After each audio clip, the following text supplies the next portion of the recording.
ওই না, তুমি কি করতেছো আলু টালু দিয়ে? কেবল ভাত খাইলাম। কেবল তো ভাত খাইছিস, আর আমি আলু রানবো তাই ভাবতেছিস তোরা? আমি আর আলু রানবো না, দেখখানে কি সুন্দরটা জিনিস তোকে বানাই দেবো আমি। কি কি বানাবো তাই আবার দেখতে থাক একবার। এই যে আমি এই যে একটা বড় একটা আলু নিচ্ছি, দেখ আলু সাইজটা কত সুন্দর। তো এটা দিয়ে আমি সালে নিচ্ছি, আর এই যে এটা নিচ্ছি, এটা দিয়ে পুরাবো। আগে আমি সালে নিই, তারপরে তোকে আমি দেখাচ্ছি যে এটা দিয়ে আমি কি আজকে বানাবো। এই যে আলুটা আমার সালা হয়ে গেছে, দেখছিস কত সুন্দর আলু। এই একটা আলুতে আজকে আমার হয়ে যাবে রেসিপিটা। এই যে কোরানোটা নিচ্ছি, এবার এইভাবে কোরাই নেব। তুমি এটা দিয়ে কেরকম করেছো দিদি? কেন তুই দেখিস না কোনোদিন কোরানোটা? না। এই দেখ, দেখছিস এই যে বহুত সুন্দর করাচ্ছে তো। দেখছিস হ্যাঁ, কত বহুত সুন্দর সুন্দর হচ্ছে, আর কত ফটাফট হয়ে যাচ্ছে। বহুত সুন্দর বহুত। এইভাবে আমি এটা কোরাই নেব। এই যে আমার কোরানো হয়ে গেছে। একটা বড় আলুতে এই যে এতটা আলু হয়েছে, দেখছিস কতগুলি আলু হয়েছে। এতেই হয়ে যাবে তোকে সবার খাওয়া। এই দেখ এই যে কত সুন্দর হয়েছে, তাই না? একটার সাথে কিন্তু এত ছোট ছোট কাটা হয়েছে, কিন্তু একটার সাথে একটা লাগে না কিন্তু, তাই না? বহুত সুন্দর। এবার আমি এগুলি ভালোভাবে সুন্দর করে কিন্তু ধুতে হবে, কেন এর ভিতরে কষ রয়েছে। আর এই কষ যদি থাকে না তাহলে কিন্তু কালা হয়ে যাবে। সুন্দরভাবে ধোবো। এই যে এইভাবে বেশি করে জল দিয়ে 2-3 বারের মতো ধুতে হবে, যাতে এই কষটা বেরিয়ে যায় আলুর। দেখ ধোয়ার পরে কত সুন্দর দেখা যাচ্ছে না? এই যে কুলা নিচ্ছি, এই কুলার পরে ন্যাকড়াটা দিয়ে দেবো। এই যে কাপড়েরটা দিয়ে দিলাম। এর ভরে আমি এগুলি ধুয়ে নিয়েছি 4-5 বার। এবার এরকম ভালোভাবে চিপে চিপে দিতে হবে, যাতে জল না থাকে। এই যে এইভাবে পুরা চিপে চিপে দিতে হবে, যাতে আলুতে জল না থাকে মোটে। এইভাবে কিন্তু আমি সব আলুগুলি চিপড়ে নেব। যেটা এ তো রোদ্দুরে শুকাতে পারত, তাই ফ্যানের হাওয়াতে কেন শুকাচ্ছ? আর এটা রোদ্রে শুকাইলে হবে না, এইভাবে এটা ছাওয়াই দিয়ে ফ্যান দিয়ে আর এরকম করে কাপড় দিয়ে চেপে চেপে জলটা কিন্তু পুরা মুছে ফেলাতে হবে, যাতে জল না থাকে এতে, ঠিক আছে? এইভাবে ফ্যানের হাওয়াটা ঠিক আছে, কিন্তু রোদ্রে দিলে কিন্তু আমি যেটা বানাবো সেটা কিন্তু ভালো হবে না। তার জন্য এইভাবে আমি ফ্যানে শুকিয়ে নেব। এই যে শুকানো হয়ে গেছে, এই দেখ ধীরে দেখি না, ধরে দেখ শুকাই গেছে তো পুরো 2 মিনিটের মধ্যে। মস্ত শুকাই গেছে না? আর একটু জল নাই কিন্তু, আলুর গায়ে পুরা কিন্তু টেনে গেছে। এতে কিন্তু রেসিপিটা ভালো হবে। তো এবার আমি এই থালে একটা শুকনা থাল নিয়ে নিয়েছি, এবার আমি থালে তুলে নিচ্ছি। কত সুন্দর, একবার তোমরা দেখো, পুরা বাসমতি চাউলের মতোই, তাই না? হয়।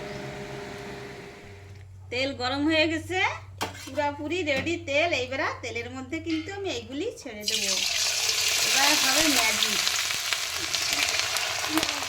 প্রথমে আমি অল্প দিয়ে দেখি কেমন হচ্ছে।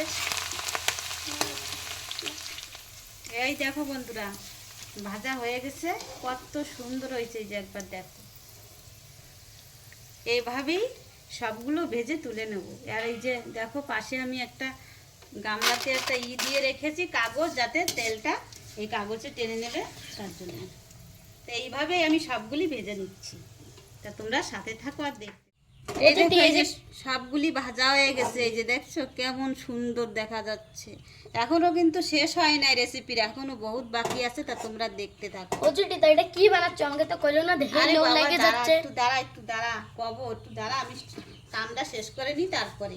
এই যে সেই কড়াইতেই সেই আলু ভাজা তুলে রেখে সেই কড়াইতে দিয়ে দিলাম এই যে মিক্সচার পাতা।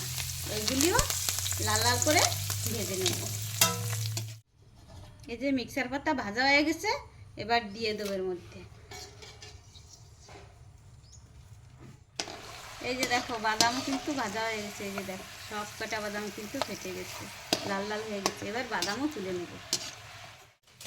এই যে দেখো সব কিছু ভাজাভাজি রেডি, এখন শুধু মিশানোর পালা আর খাওয়ার পালা।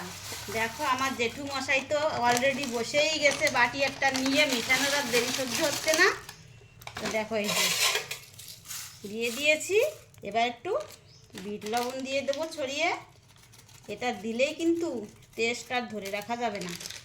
তারপরে এই যে দেখো আমার কাছে চিলি ফ্লেক্স নাই, তাই আমি একটু হামুক দিস্তায় লঙ্কা আধা ভাঙা করে নিয়েছি। এই যে চিলি ফ্লেক্স থাকলে একটু ভালো হতো, কিন্তু নাই আমার কাছে, যেহেতু আমার কাছে যেটা আছে সেটা দিয়েই চালিয়ে দিলাম আর কি। তো এখন আমি মিশিয়ে নেব।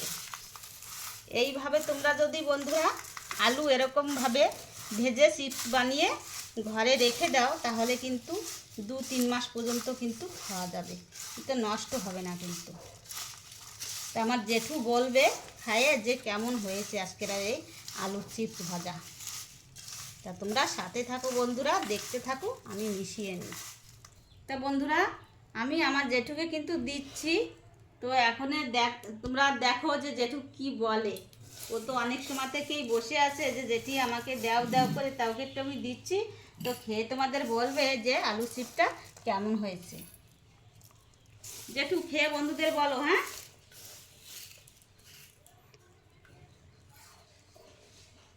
বাবা পুরো আওয়াজ হচ্ছে মোস মোস করে।